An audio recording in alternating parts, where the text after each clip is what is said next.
Escuchemos al pastor Víctor Manuel Buitrago y la sabiduría de la palabra de Dios para hoy.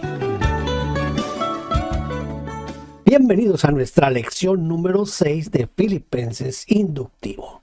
Hoy vamos a tocar capítulo 2, versículos 19 al 30. Padre, aquí estamos una vez más con el deseo de aprender de tu palabra. Tú nos recomiendas escudriñar las Escrituras y por eso en este momento empezamos a escudriñar esta parte de Filipenses y te rogamos, Señor, que a través de esto tú produzcas vida eterna en nosotros. Gracias en el nombre de Cristo Jesús. Amén y amén. Muy bien, voy a comenzar entonces leyendo lo que dice Filipenses capítulo 2, versículos 19 al 22. Espero en el Señor Jesús enviaros pronto a Timoteo para que yo también esté de buen ánimo al saber de vuestro estado. Pues a ninguno tengo del mismo ánimo y que tan sinceramente se interese por vosotros, porque todos buscan lo suyo propio, no lo que es de Cristo Jesús. Pero ya conocéis los méritos de Él, que como hijo a padre ha servido conmigo en el Evangelio. Esta es una parte muy importante y vamos aquí a comenzar con nuestras preguntas a nuestro texto bíblico. En primer lugar, Pablo menciona aquí 3 características de Timoteo. Vamos a mirar cuáles son esas 3 características. Mire, Timoteo se caracterizó primero por su identificación con Pablo. A ninguno tengo del mismo ánimo o de iguales sentimientos a los míos. En otras palabras, Timoteo era como el alma gemela del apóstol Pablo. En segundo lugar, también se caracterizó dentro de esa identificación con Pablo por su genuino interés por la iglesia, que tan sinceramente se interese por vosotros. En este punto, Timoteo contrastaba con todos los demás líderes y colaboradores de Pablo, porque todos buscan lo suyo propio, o todos se interesan solo por sí mismos, y no lo que es de Cristo Jesús. Podemos notar que para Pablo el interés por la iglesia era exactamente igual al interés por Cristo Jesús. Y esto lo entendió bien el mismo día de su conversión, cuando se enteró que al perseguir a la iglesia, estaba persiguiendo a Cristo Jesús. Y tercero, Timoteo se caracterizó por un estilo peculiar de servicio. Logró ganar el mérito de servir al lado de Pablo como sirvió un hijo a su padre. Ya conocéis los méritos o su carácter aprobado. Como hijo a padre ha servido conmigo en el Evangelio. No dijo, me ha servido a mí, sino ha servido conmigo al Evangelio. Ahora vamos a leer Filipenses capítulo 2, versículos 23 y 24. Así que a este espero enviaros, luego que yo vea cómo van mis asuntos y confío en el Señor, que yo también iré pronto a vosotros. Aquí el deseo de Pablo de ir a visitar a los hermanos en Filipos. Si Pablo se encontraba preso en Roma, ¿qué asuntos podría ver? Porque escribió, a este espero enviaros, luego que yo vea cómo van mis asuntos. Los asuntos de Pablo que tenían que ver con su juicio. Literalmente el texto dice, tan pronto vea clara mi situación. La versión ecuménica dice, A este pues espero enviaros sin dilación, apenas vean mi situación despejada. Y la versión Nieto traduce: tan pronto como pueda entrever el resultado de mi causa. Todo indicaba que su situación se había complicado, que se había enredado, pero esperaba contar con información más segura antes de enviar a Timoteo, y al parecer estaba seguro de que saldría libre, por lo cual anticipaba también su viaje a Filipos diciendo: y confío en el Señor que yo también iré pronto a veros. La esperanza, la esperanza. Filipenses capítulo 2, versículos 25, 26 y 27. Mas tuve por necesario enviaros a Epafrodito, mi hermano y colaborador y compañero de milicia, vuestro mensajero y ministrador de mis necesidades, porque él tenía gran deseo de veros a todos vosotros, y gravemente se angustió porque habíais oído que había enfermado. Pues en verdad estuvo enfermo y a punto de morir, pero Dios tuvo misericordia de él, no solamente de él, sino también de mí, para que yo no tuviese tristeza sobre tristeza. Tristeza sobre tristeza. Imagínense, sería terrible la pérdida de un amigo y de un colaborador como lo era Epafrodito.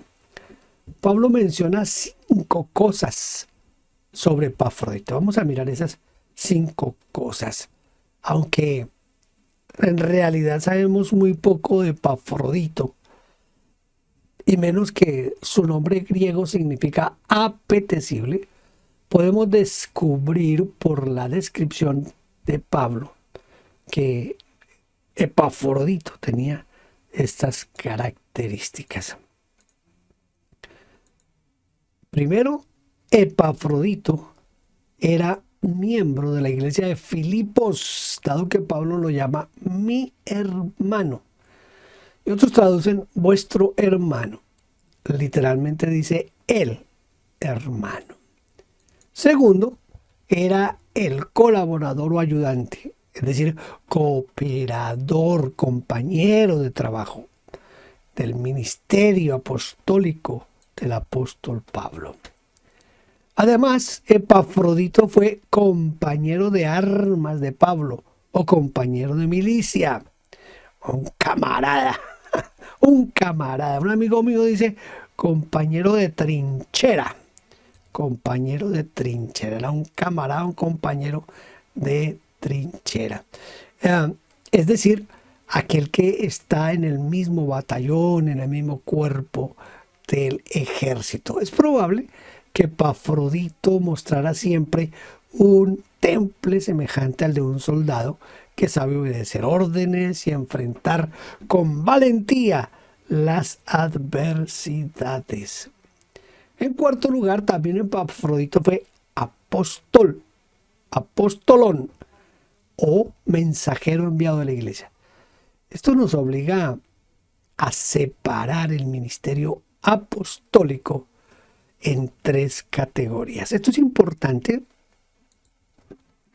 Yo considero en este punto importante esta parte porque ustedes saben que en los últimos 15 años, tal vez 20 años, se ha comenzado a fomentar dentro de la iglesia cristiana evangélica ese nuevo ministerio de los apóstoles. Yo los llamo los nuevos falsos apóstoles y profetas, porque la palabra apóstol se ha degenerado y hoy se utiliza más con la arrogancia y el deseo de adquirir poder y de adquirir economía y también de ser soberano sobre los demás. Pues vamos a tratar de mirar aquí estos 3 aspectos de lo que sería el apostolado que nos muestra el apóstol Pablo aquí, que quizás nos pueda servir en este momento.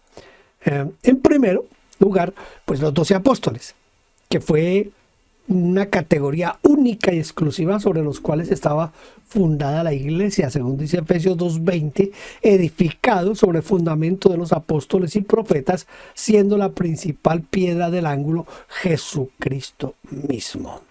En segundo lugar, los apóstoles de la segunda generación, como es el caso de Pablo, quien se enfocó en los gentiles.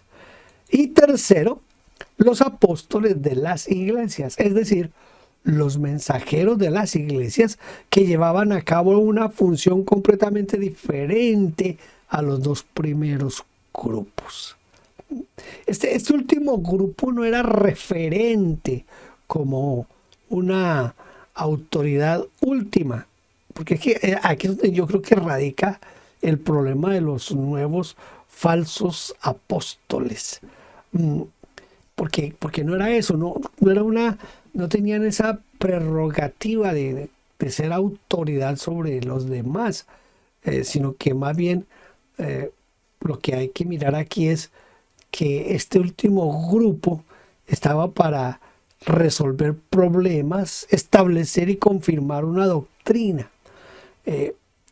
Ellos simplemente cumplían un pedido o un mandato de una iglesia local. Si no tenemos en claro esta distinción, podemos atribuir una autoridad o una prerrogativa a los que hoy se denominan apóstoles, que en realidad no la tienen. Por eso yo los llamo los nuevos falsos apóstoles y profetas, porque casi todos los que hoy se denominan apóstoles también se denominan automáticamente como profetas. Y quinto, en cuanto a las características de Epafrodito, fue el ministro, el ministrador de mis necesidades, o más bien, un compañero de fatigas. Pablo lo llama liturgos, de donde viene la palabra liturgia. El liturgos era el que servía en el templo, el que oficiaba el servicio y ofrecía las ofrendas. Su oficio era sagrado. La iglesia de Filipos había enviado una ofrenda para Pablo por medio de Epafrodito, y es por eso que Pablo lo describe como un ministrador de sus necesidades. ¿Por qué Epafrodito se angustió tanto? Mire, Epafrodito no se angustió por haberse enfermado a punto de morir, sino porque la iglesia en Filipos se había enterado que él estuvo enfermo. Gravemente se angustió porque habíais oído que había enfermado, dice Pablo. Tal era la sensibilidad y amor a su iglesia de este colaborador de Pablo, que apenas podía soportar la idea que sus hermanos estarían preocupados por él. Aquí vemos un principio espiritual que debemos rescatar. El principio de guardar la paz y la tranquilidad de la iglesia y no sobrecargarla de preocupaciones.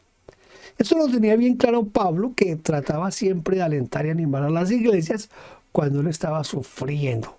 Por ejemplo, en 1 Tesalonicenses capítulo 3, versículo 3, el apóstol Pablo escribió lo siguiente: a fin de que nadie os inquiete por estas tribulaciones, porque vosotros mismos sabéis que para esto estamos puestos.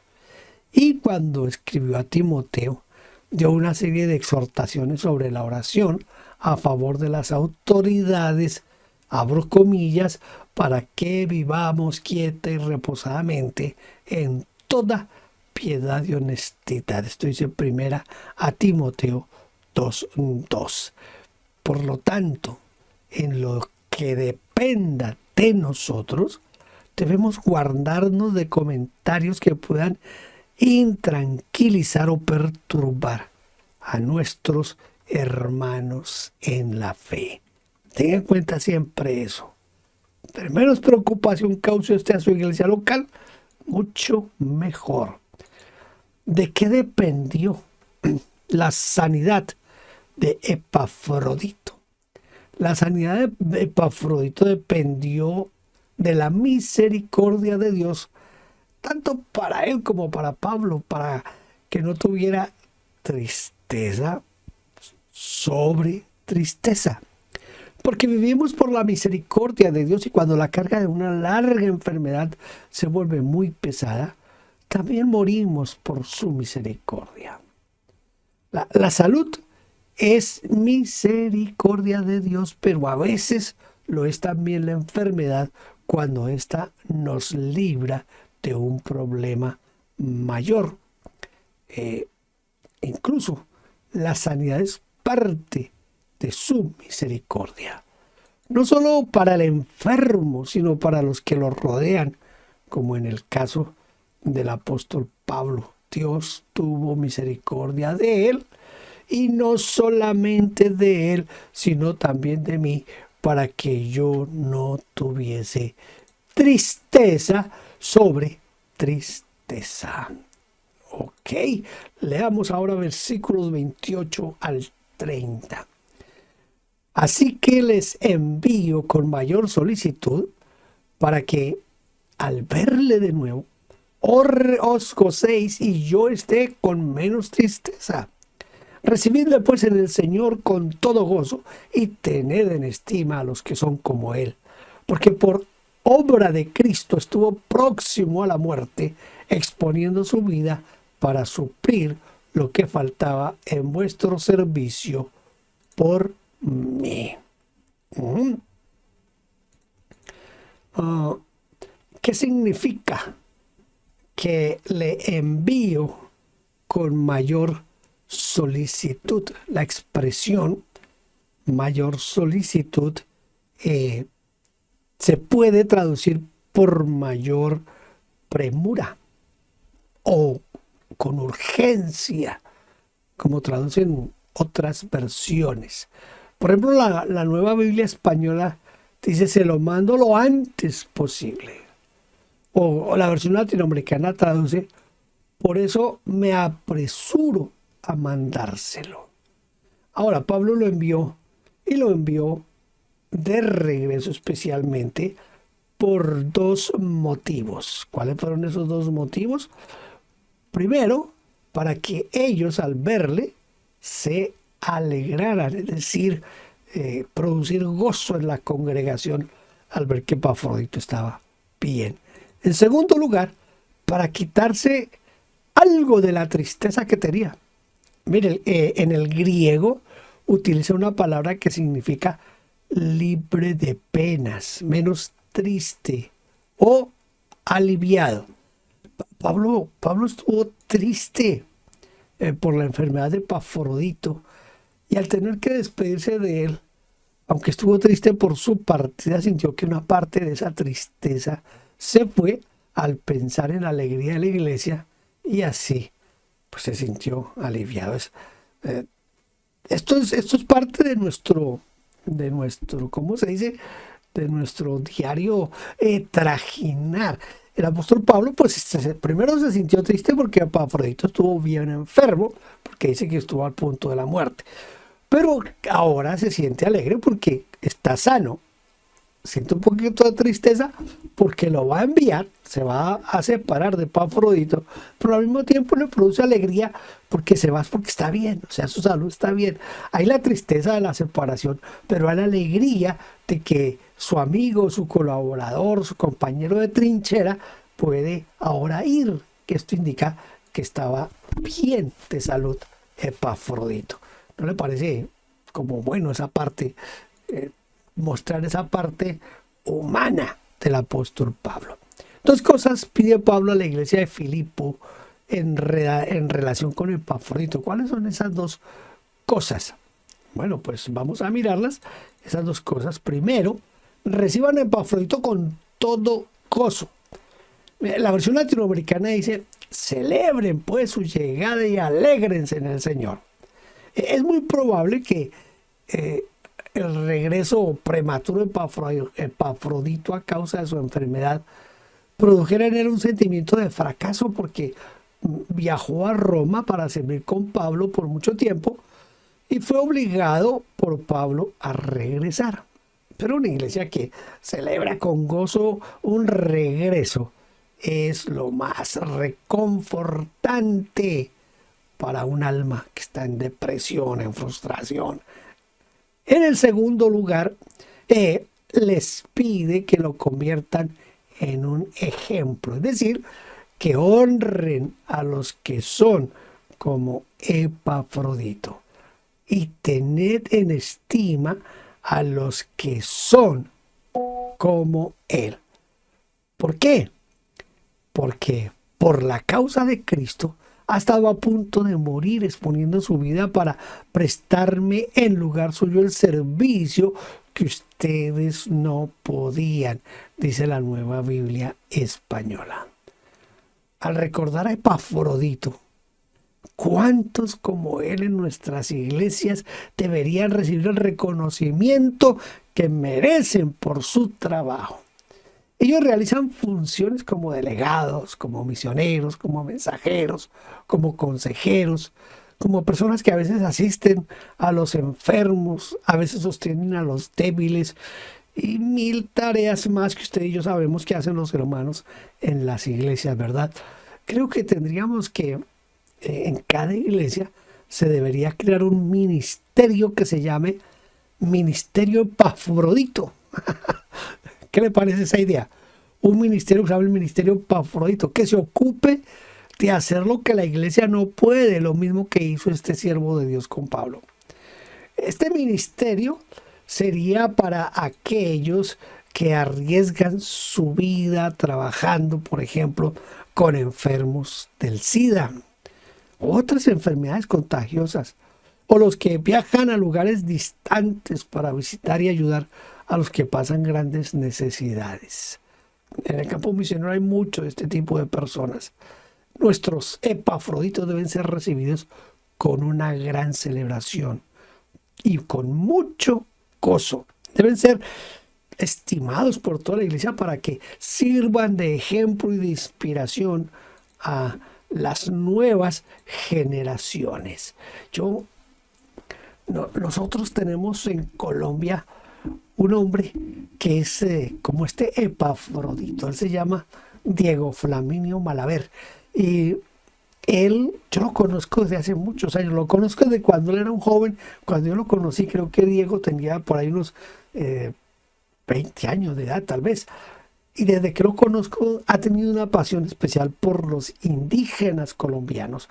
Y ha trabajado con los grupos indígenas desde ese tiempo. Más de 40 años lleva trabajando con los indígenas colombianos. Y tiene una pasión única. Y usted lo viera a él haciendo las traducciones de las porciones bíblicas a las lenguas indígenas, escribiéndolas en el computador, fotocopiándolas y encuadernándolas y después poniéndolas en bolsas, y sale con unas bolsas llenas de porciones bíblicas, de ropa, de medicinas, de una cantidad de cosas que lleva Diego a los indígenas. Ese es un Epafrodito que vale la pena destacar, exaltar, porque son muy pocos los que tienen ese espíritu de servicio. Varias veces ha estado a punto de morir Diego al estar con los indígenas. Una vez por los paramilitares. En Colombia hay mucho paramilitar, y en la zona donde Diego va hay mucho paramilitar y lo iban a matar. En varias ocasiones han estado a punto de matar a los paramilitares, y otras veces la guerrilla. Pero Diego no se amilana por eso, sino que Diego sabe que su trabajo y su pasión son los indígenas, y ahí está haciendo su labor. Vamos a memorizar nuestro texto de esta lección. Vamos a memorizar Filipenses capítulo 2, el versículo 21. Dice: porque todos buscan lo suyo propio, no lo que es de Cristo Jesús. Este sí está fácil, pero con un significado bien profundo. Porque todos buscan lo suyo propio, no lo que es de Cristo Jesús. Que Dios nos ayude a pensar más en el Señor, en la obra del Señor, y a buscar más la gloria de Dios en todo cuanto hacemos. Gracias por haber estado conmigo en esta lección número 6. Espero que nos veamos en la lección número 7. Y hasta ese momento, Dios le bendiga grandemente. Gracias por vernos. Déjenos su huella suscribiéndose y comentando. No olvide tocar la campanita y compartir. Dios le bendiga.